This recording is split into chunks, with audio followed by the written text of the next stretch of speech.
Sveiki, mano vardas Beatričė. Man 11 metų.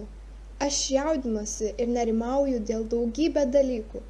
Pamaniau, gal norėsite apie tai sužinoti daugiau, nes galbūt ir jūs, ir jūsų draugai susiduria su tokia problema.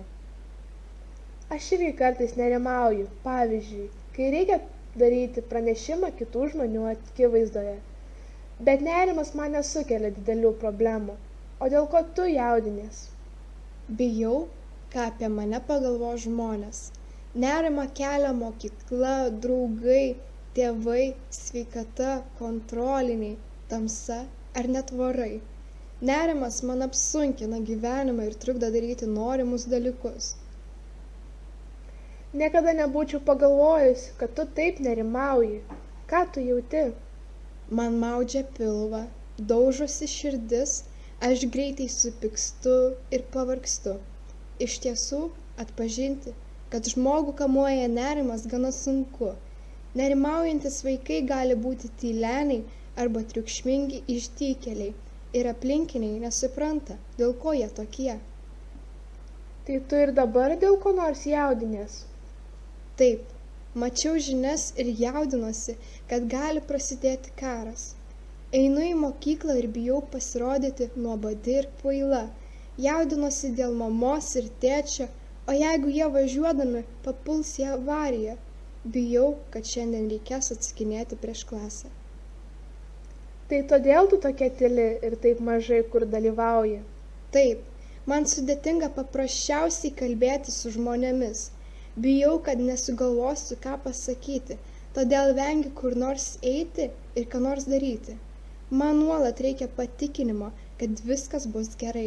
Todėl daug klausinėju tėvų ir prašau jų užtikrinimo, kad viskas bus gerai. Girdėjau, toks elgesys vadinamas saugumo jausmo užsitikrinimo siekiu, tačiau toks klausinėjimas padeda tik labai trumpą laiką, o po to nerimas atsinaujina. Ką tu darai? Iš tikrųjų, tokioje situacijoje vien šeimos ir draugų paramos neužtenka. Reikalinga speciali pagalba, pavyzdžiui, psichologo. Yra toks dalykas kaip kognityvinė elgesio terapija. Aš išmokau užrašinėti savo mintis. Ir kaip tu jas užsirašinėji? Kai laukiu manęs atvažiuojančios pasiimti mamos, o ji vėluoja, visada kyla mintis, kad mama pateko į avariją ar panašiai, nes vėluoja. Tada stengiuosi surasti tikroviškų paaiškinimų. Mama gera vairuotoja, o šiuo metu keliuose spūstis. Tačiau draugai, šeima, mokytojai gali tau padėti, tik jie nežino kaip. Taip, ir aš turiu keletą prašymų. Supraskite, kad tam tikrų situacijų aš vengiu ne dėl to, kad esu tingi, nesukalbama ar reikalauju dėmesio.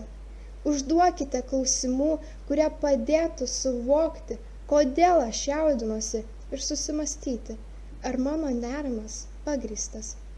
Padėkite man stiprinti pasitikėjimą savimi, suteikdami tam tikrų pareigų ar užduočių. Padėkite palaipsniui laikantis veiksmų planą įveikti įvairiausias baimes.